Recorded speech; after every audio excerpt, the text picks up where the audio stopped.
আসসালামু আলাইকুম রহমতুল্লাহ। প্রিয় শিক্ষার্থীবৃন্দ, আশা করি সবাই ভালো আছেন। আজকে আমরা শিখব ইংরেজিতে কিভাবে সময় বলতে হবে।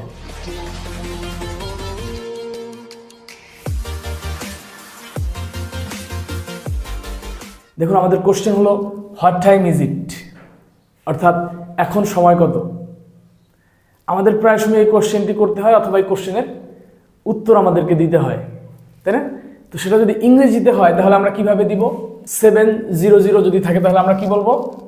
It's 7 o'clock। এরপরে 8 থাকলেও তাহলে সেম, হ্যাঁ।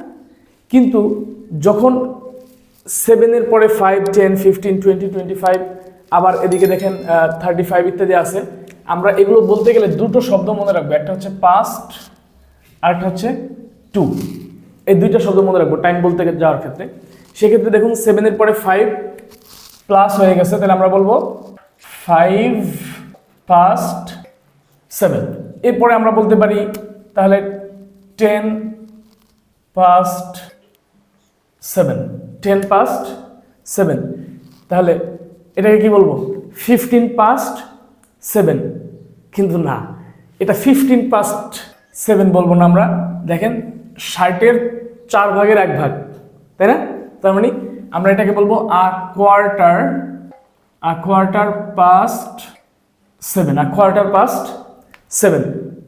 এই দুটো আপনারা করবেন, আমি এটা দেখতেছি। এখন এখানে আবার আমরা কি দেখলাম যে 30 মিনিট অতিক্রম করেছে, তাহলে আমরা এটাকে কি বলবো? 30 past 7। কিন্তু না, এটাও 30 past 7 না, আমরা বলবো half past 7, অর্থাৎ 7 এরপরে আরো অর্ধেক, 60-এর অর্ধেক 30। এইবারে দেখেন 7টার পরে 35 মিনিট হয়ে গেছে, আবার ওদিকে 8টার আগে বাকি আছে কয় মিনিট? 25 মিনিট, তাহলে কম বাকি আছে। আমরা এবার ওই যেটুকু বাকি আছে ওটাকে খেয়াল করব। আমরা বলবো 25 to 8, মানে 8টা বাজতে আরো 25 মিনিট সময় বাকি আছে। 25 to 8, অর্থাৎ যেটা বাকি আছে সেটা বুঝাইতে টু, যেটা অতিক্রম করছে সেটা বুঝাইতে পাস্ট। এখন আপনি যদি এখানে বলেন 7:40 বাজে, মানে আরো 20 মিনিট বাকি আছে, তাহলে 20 to 8। এবার এখানে কি আছে? 7:45 বাজে, মানে 15 মিনিট বাকি আছে। আমরা কি বলবো? 15 to 8। নো, 15 to 8 না, আমরা বলবো a quarter to 8।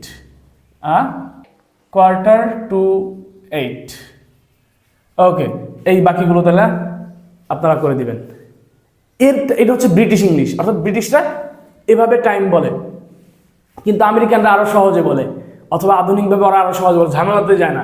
7 o'clock, 7:05, 7:10, 7:15, 7:20, 7:25, 7:30 ওরা এইভাবে বলে।